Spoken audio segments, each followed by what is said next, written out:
Everyone, this is Deepa Yadav. Welcome back to my YouTube channel. आज मैं आप लोगों के लिए लेके आई हूँ एनवायरमेंटल स्टडीज के कुछ प्रीवियस ईयर क्वेश्चन जो एनसीईआरटी बेस्ड क्वेश्चन होंगे और आपके सीटेट के एग्जाम में ऐसे क्वेश्चंस पूछे जाते हैं पेपर फर्स्ट में। तो वीडियो शुरू करने से पहले अगर आप मेरे चैनल पर नए हैं तो सब्सक्राइब कर लें और बेल आइकन को प्रेस कर दें जिससे नोटिफिकेशन आप तक पहुंच जाए और आप डेली वीडियोस को देख पाएं। एक इन्फॉर्मेशन आप लोग को और बतानी थी कि अब आप लोग मेरे टेलीग्राम चैनल से जुड़ सकते हैं, लिंक आपको डिस्क्रिप्शन बॉक्स में मिल जाएगा। तो चलिए हम लोग अपने क्वेश्चंस पे आते हैं कि पेपर फर्स्ट में किस टाइप के क्वेश्चंस आते हैं ईवीएस के पेपर में। तो देखिएगा, फर्स्ट क्वेश्चन पूछा गया है कि you are travelling from Delhi to Thiruvananthapuram by train, which is the correct sequence of major railway station you will come across after Delhi. मतलब कि आप दिल्ली से त्रिवंतपुरम रेल द्वारा यात्रा कर रहे हैं और दिल्ली के बाद पड़ने वाले मुख्य रेलवे स्टेशन का सही क्रम क्या है ये आपको बताने हैं। ये चार ऑप्शंस दिए गए हैं, आपको करेक्ट सीक्वेंस बताना है कि दिल्ली के बाद पड़ने वाले मुख्य रेलवे स्टेशन का सही क्रम क्या होना चाहिए। तो ऑप्शन ए देखिएगा, लिखा है कि ग्वालियर, भोपाल, नागपुर, विजयवाड़ा, चेन्नई, त्रिवंतपुरम। ऑप्शन बी है ग्वालियर, नागपुर, विजयवाड़ा, भोपाल, चेन्नई, त्रिवंतपुरम। ऑप्शन सी है भोपाल, ग्वालियर, नागपुर, चेन्नई, विजयवाड़ा, त्रिवंतपुरम। लास्ट ऑप्शन है डी कि भोपाल, नागपुर, ग्वालियर, विजयवाड़ा, चेन्नई, त्रिवंतपुरम। ये सारे आपके ऑप्शंस दिए गए हैं। इसका जो सही आंसर होगा, करेक्ट सीक्वेंस होना चाहिए, इसका ऑप्शन नंबर ए हो जाएगा। कि इसमें लिखा है ना कि यदि आप दिल्ली से त्रिवंतपुरम रेल यात्रा कर रहे हैं, दिल्ली के बाद पड़ने वाले मुख्य जो रेलवे स्टेशन का सही क्रम, सही सीक्वेंस जो होगा वो होगा ग्वालियर, भोपाल, भोपाल के बाद नागपुर आएगा, नागपुर के बाद विजयवाड़ा, विजयवाड़ा के बाद चेन्नई, उसके बाद त्रिवंतपुरम आएगा। तो ये आपका करेक्ट सीक्वेंस है। इस क्वेश्चन का आंसर ऑप्शन नंबर ए हो जाएगा। नेक्स्ट क्वेश्चन है, पूछा गया है कि which of the following is the main food of the people of the state to which Neeraj Chopra belongs। मतलब कि जिस राज्य से नीरज चोपड़ा संबंधित है उस राज्य के लोगों का मुख्य भोजन क्या है, ये आपको बताने हैं। Option A idli chutney rice sambar, option B रोटी दाल राजमा आलू पराठा, ऑप्शन सी रोटी sambar bamboo curry fish curry, option D tapioca rice fish curry. ये सारे खाने के नाम है, भोजन के नाम है। आपको बताना है कि नीरज चोपड़ा का किससे संबंध है और किस राज्य से वो बिलोंग करते हैं। तो इस क्वेश्चन का जो आंसर होगा ऑप्शन नंबर बी होगा।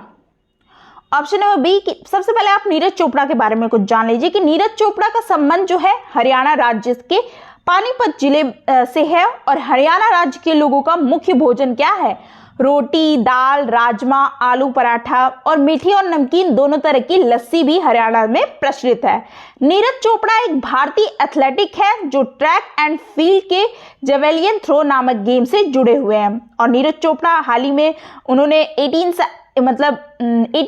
87.58 मीटर भाला फेंक करके टोक्यो ओलंपिक में 2021 में गोल्ड मेडल जीत करके इतिहास रचा था।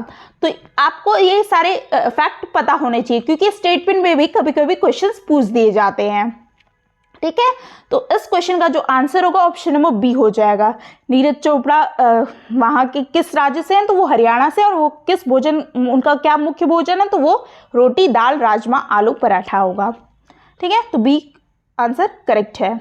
नेक्स्ट क्वेश्चन देखिएगा, पूछा गया कि Himani uses empty water bottles to store water, oil, paints, etc. She also plants beautiful plants, is used bottles to decorate walls of her classroom. She is practicing। मतलब कि हिमानी जो है पानी की खाली बोतलों में पानी, तेल, पेंट आदि का भंडारण करती है और वह इस्तेमाल की गई बोतलों में सुंदर पौधे रोप करके कक्षा की दीवारों को सजाती है। वह क्या कर रही है आपको बताना है। तो ऑप्शन ए है, सारे ऑप्शंस है उसमें से आपको बताना है कि वो क्या मतलब कर रही है। ऑप्शन ए रिसाइकलिंग मतलब कि पुनर्चक्रण, ऑप्शन बी रिड्यूसिंग है लघुचरण मतलब कि कम करना, ऑप्शन सी रीयूजिंग पुनः प्रयोग में लाना, ऑप्शन डी है अपसाइक्लिंग मतलब कि उच्चक्रण। तो इस क्वेश्चन का जो आंसर होगा ऑप्शन नंबर सी होगा रीयूजिंग, पुनः प्रयोग में लाना। हिमानी जो है पानी की खाली बोतलों में पानी, तेल, पेंट आदि का भंडारण करती है और वह इस्तेमाल की गई बोतलों में सुंदर पौधे रोप करके कक्षा की दीवारों को सजाती है और वह पानी की खाली बोतलों को पुनः प्रयोग में लाने के लिए यह कार्य कर रही है। ठीक है, तो इस क्वेश्चन का आंसर ऑप्शन नंबर सी हो जाएगा। और ये सारे क्वेश्चंस आपके एनसीईआरटी की बुक से ही है। ठीक है, कहीं से भी आपका बाहर से क्वेश्चन नहीं आ रहा है। नेक्स्ट क्वेश्चन है और पूछा गया कि which of the following group of plants are propagated by vegetative plant parts, मतलब कि निम्नलिखित में से पौधे का कौन सा समूह वानस्पतिक पौधे के अंश द्वारा उपजता है। ऑप्शन ए है राइस, व्हीट, ओट्स, मतलब कि धान, गेहूं, जई मतलब कि ओट। ऑप्शन बी है सुगर केन, पोटैटो, कैबेज, गन्ना, आलू, पत्ता गोभी। ऑप्शन सी पोटैटो, रोज, सुगर केन, आलू, गुलाब, गन्ना। ऑप्शन डी है व्हीट, सुगर केन, राइस, गेहूं, गन्ना, चावल। तो इस का जो आंसर होना चाहिए ऑप्शन नंबर सी होगा।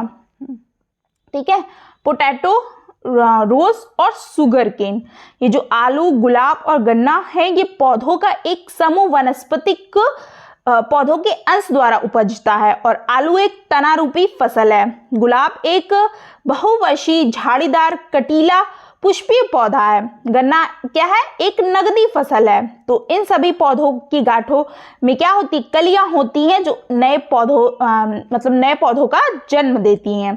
तो इसलिए ऑप्शन नंबर सी क्या हो जाए करेक्ट आंसर, पोटैटो, रोज, सुगरकेन, आलू, गुलाब, गन्ना ये क्या है, समूह वानस्पतिक पौधों के अंश द्वारा ही उपजता है। तो ऑप्शन सी करेक्ट आंसर है। नेक्स्ट क्वेश्चन है, पूछा गया कि select a group of food items which are obtain from the same part of the plant. ये भी उसी टाइप का क्वेश्चन है कि खाद्य पदार्थ के उस समूह का चयन करिए जिन्हें पौधे के एक ही भाग से प्राप्त किया जाता है। ऑप्शन ए है एप्पल, पोटैटो, टमाटो, सुगरकेन, सेब, आलू, टमाटर, गन्ना। Option B spinach, ginger, sugarcane, carrot, पालक, अदरक, गन्ना, गाजर। ऑप्शन सी है sugarcane, potato, ginger, lotus stem, मतलब कि गन्ना, आलू, अदरक, कमल डंठल। ऑप्शन डी है स्पिंच, कैबेज, जीरा एंड पोटैटो, पालक, पत्ता गोभी, जीरा और आलू। तो इसका जो क्वेश्चन होगा, मतलब इस क्वेश्चन का जो आंसर होगा ऑप्शन नंबर सी होगा। ठीक है, ये जो गन्ना, आलू है, गन्ना है, आलू, अदरक और कमल डंठल ये पौधे के तने मतलब कि स्टेम से प्राप्त होने वाली फसल है। और हालांकि ये जो गन्ना होता है वो एक नगदी फसल है ना, अभी मैंने थोड़ी देर पहले वाले क्वेश्चन में बताया था कि ये नगदी फसल है। और आलू, अदरक और गन्ना संशोधित तनों के कायिक प्रबंधन से प्राप्त होने वाली क्या फसल है। इन सभी की गांठों में क्या कलियां होती हैं जो नए पौधों को जन्म देती हैं। ठीक, तो इस क्वेश्चन का आंसर ऑप्शन नंबर सी हो जाएगा, sugarcane, potato, ginger, lotus stem. Next question देखिएगा, पूछा गया है कि प्राथमिक स्कूल की अध्यापिका नीना अपने विद्यार्थी के साथ पर्यावरण अध्ययन की कक्षा में विभिन्न क्षेत्रों में मनाए जाने वाले फसलों की कटाई से संबंधित त्योहारों पर चर्चा करती है और उसके द्वारा उल्लिखित फसलों की कटाई से संबंधित त्योहारों के समूह का चयन कीजिए। मतलब एक शिक्षिका है जो अपने बच्चों को बताती है, अलग अलग जगह पे फसलों की कटाई होती है तो उसका नाम होता है, तो वो नाम आपको बताने हैं। त्यौहार मनाया जाता है तो उस त्यौहार के समूह का चयन कीजिए। ये सारे ऑप्शंस दिए गए, आपको करेक्ट आंसर बताना है। ऑप्शन ए है Bihu, Baisakhi, Makar Sankranti, Lohri. Option B Ganesh Chaturthi, Holi, Karva Chauth. Option C Pongal, Diwali, Eid. Option D Gudi Padwa, Navratri और गुरु पर्व। तो ये सारे आपके त्योहारों के नाम दिए गए हैं। तो आपको बताना है कि फसलों की जो कटाई होती है ना उससे संबंधित जो त्योहार हैं उसके बारे में ना शिक्षिका चर्चा कर रही है बच्चों से, तो उसके बारे में बताना है और अलग अलग राज्य के मतलब क्या क्या वहां पे बोला जाता है। तो देखिए इस क्वेश्चन का जो आंसर होगा ना ऑप्शन नंबर ए होगा। ठीक है, जो बिहू है, बिहू ये असम में मनाया जाता है। बैसाखी ये मनाया जाता है पंजाब में। मकर संक्रांति उत्तर भारत के सभी राज्यों में मनाए जाते हैं और लोहड़ी जो होती है, लोहड़ी ये पंजाब में मनाई जाती है। तो ठीक है, तो जब फसल की कटाई होती है तो ये अलग अलग त्योहार इस नाम से मतलब अलग अलग राज्यों में मनाए जाते हैं। तो इस क्वेश्चन का आंसर ऑप्शन नंबर ए हो जाएगा। नेक्स्ट क्वेश्चन देखिएगा, पूछा गया है कि you want to visit hill station located in the Western Ghats, which set will you select, मतलब कि आप पश्चिमी घाट के पर्वतीय स्थलों के भ्रमण पर जाना चाहते हैं, आप स्थलों के किस समूह का चयन करेंगे। ऑप्शन ए है कि Bengaluru, Gandhinagar, Goa. Option B Mumbai, Ooty, Pune. Option C Visakhapatnam, Bhubaneswar, Puri. Option D है कि महाबलेश्वर, मन्नार और ऊटी। तो मैंने आपको क्या बताया कि आपको ये सारे क्वेश्चंस जो पूछे जा रहे हैं ना हर स्टेट के, आपको मैप का थोड़ा नॉलेज होना चाहिए। तो इसलिए मैं आपको हमेशा बोलती हूँ कि आप मैप जो है ना डाउनलोड कर लीजिए। सभी के पास एंड्रॉयड फ़ोन होते हैं अपने, जब तक आपका एग्जाम नहीं हो जाता तब तक आप एंड्रॉयड फ़ोन में आप फ्रंट पेज पे उसको लगा के रखिए, और जब उठिए उठने से पहले या फ़ोन जब भी आप उसको हाथ में लिए रहते हैं तब उसको देखिए। स्टेट सारे आपको स्टेट याद हो जाएगा, किस प्लेस पे कौन सी जगह है, कहाँ पे है। तो मैप से कई सारे क्वेश्चंस पूछे जाते हैं आपके सीटेट के एग्जाम में। फर्स्ट पेपर में 3 से 4 क्वेश्चंस पूछ देते हैं ऐसे ही, ठीक है। तो ये इंपॉर्टेंट है मैप वाला जो चैप्टर है। तो देखिए इस क्वेश्चन का जो आंसर होगा ऑप्शन नंबर डी होगा। महाबलेश्वर, मन्नार और ऊटी जो मतलब पश्चिमी घाट के पर्वतीय स्थलों के भ्रमण पर अगर जाना चाहते हैं तो आप स्थलों के प्रमुख समूह जो चुनेंगे वो चुनेंगे महाबलेश्वर, मन्नार और ऊटी का चयन करेंगे, ठीक है। तो सबसे पहले आप महाबलेश्वर के बारे में भी जान लीजिए, मन्नार के बारे में और ऊटी के बारे में भी। जो महाबलेश्वर है भारत के महाराष्ट्र राज्य के सतारा जिले में स्थित है और यह पश्चिमी घाट के रमणीय वातावरण से घिरा हुआ एक हिल स्टेशन है और वह पर्यटन का केंद्र भी है।